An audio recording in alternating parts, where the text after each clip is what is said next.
Welcome to the Freedom Club Podcast, where we strive to pull you out of your life of quiet desperation, out of your comfort zone of misery, and propel you into a life of freedom and fulfillment. And now, here's your host for this journey, international speaker and coach, and serial entrepreneur, Kurt Mercadante.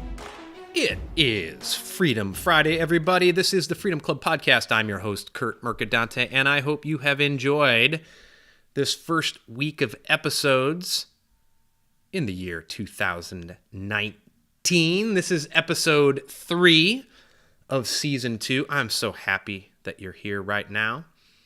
Hope you've enjoyed this past week. You know, on Monday I talked about my willingness, my desire to go to war with your life of quiet desperation. On Wednesday, we had an incredible interview with Dr. Natalia Vyhovsky. We talked about building a personal brand around your purpose and how that can help you create a sense of freedom in your life. And today I want to talk about your objectives. You know, this past week, I've spent up in the mountains with my family, up in the mountains near Asheville, North Carolina. We got a log cabin toward the Biltmore, and just had an incredible time, because I'm telling you what, that family time, those relationships, there's nothing more important in your life. Not your job, not your title, not the money you make. Those relationships are number one. But you know, last year and again this year, we started off the year with a trip. Last year we did a 2-week tour around California. This year we went up to the mountains here. And as you know, if you listen to this podcast regularly, I traveled around the world last year. My family and I, we spent 5.5 weeks touring around Europe. I then went to Egypt. We were in California, around the United States. Because before last year even started, we set those travel objectives for ourselves. And you hear me talk about it all the time. When the year starts, actually before the year even starts, you should set objectives for that year that move you toward your life vision, but then you reverse engineer them so that every month, every week, every single day, you have 3 outcomes that move you toward that yearly objective. And that's exactly what we did. It's how we were able to travel, not just from a planning perspective, but affording it. And so we've begun this year with travel as well. We're planning a Scandinavia trip for later this year. I'm planning an event somewhere in Europe, perhaps Italy, for later this year as well.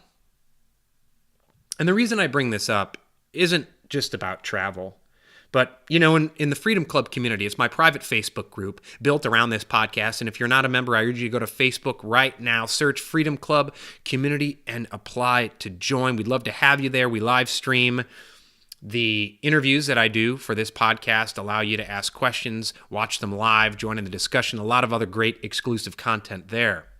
But I put up a poll a few weeks ago about what you want to do more of in 2019 that you didn't do enough of in 2018. And the clear winner was travel.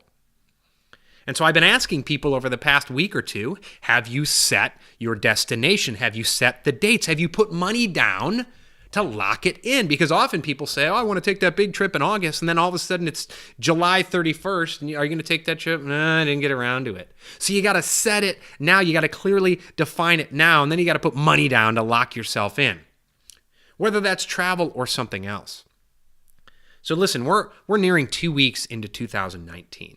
Maybe you want to travel more. Maybe you have some health and fitness objectives for this year. Maybe you want to read a certain amount of books. Whatever it is, we're 2 weeks into 2019. I'm not saying that if you let it go further, it's not going to happen. But every day that you let it go is another day that you've lost in working to achieve your outcome. Listen, if you set an objective that you want to hit by December 31st, 2019, the easiest way to do it is to do small outcomes every single day. That gives you 365 steps to go up that staircase on the way to your objective.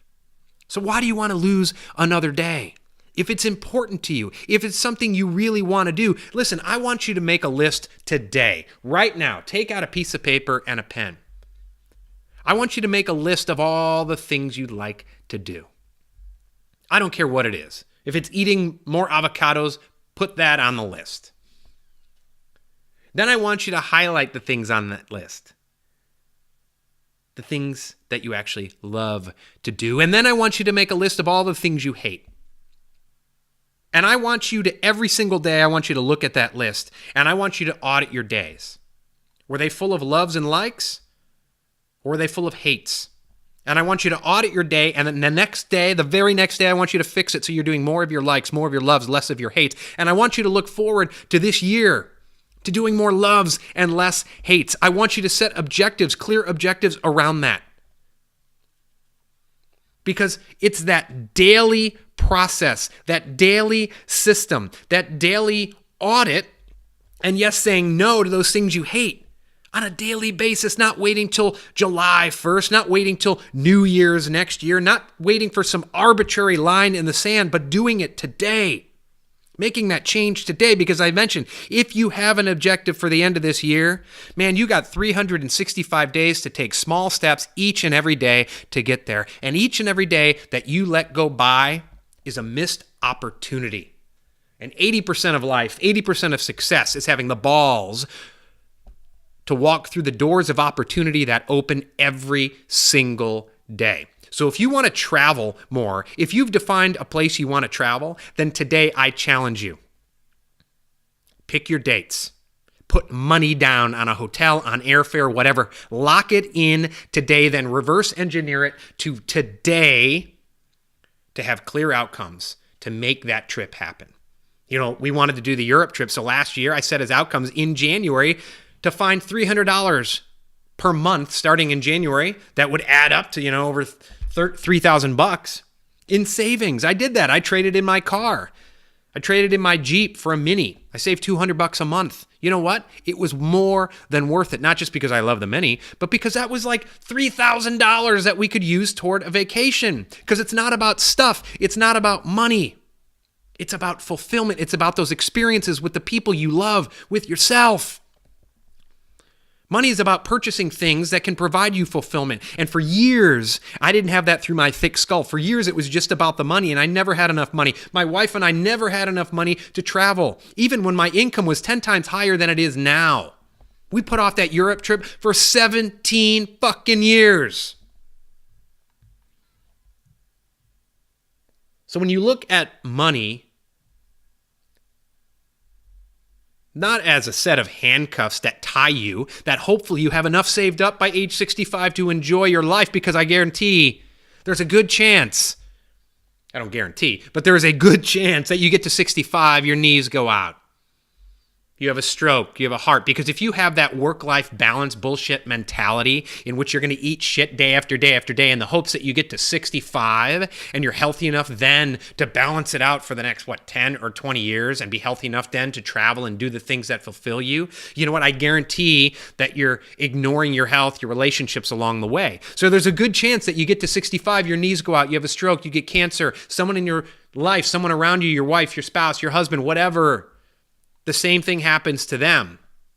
And then you're going to get at 65 and you're going to be full of regret because you wish you traveled in your 30s, your 40s, your 50s. You wish you invested in your relationships more in your 30s, your 40s, and 50s. You wish you traveled more. You wish you worked out more. Whatever it is, I don't want you to have a life of regret. And on Monday, I talked about that life of quiet desperation and whether or not you are willing to pull your head out of the sand and go to war against that life of quiet desperation, that comfort zone of misery. And if you're not willing to go to war, then you are condemning yourself to a life of regret. You're going to get to 65 and said woulda, coulda, shoulda. That's no way to go through life. So if you're willing to declare war today, willing to go to war now, then I salute you. But you got to start setting those objectives, reverse engineering them to today, and taking steps today to knock them out of the park. Make today Freedom Friday. I hope you have a wonderful weekend filled with freedom and abundance in which you're present with yourself, those around you, your friends, your family. This is the Freedom Club Podcast. I'm your host, Kurt Mercadante. I will talk to you on Monday.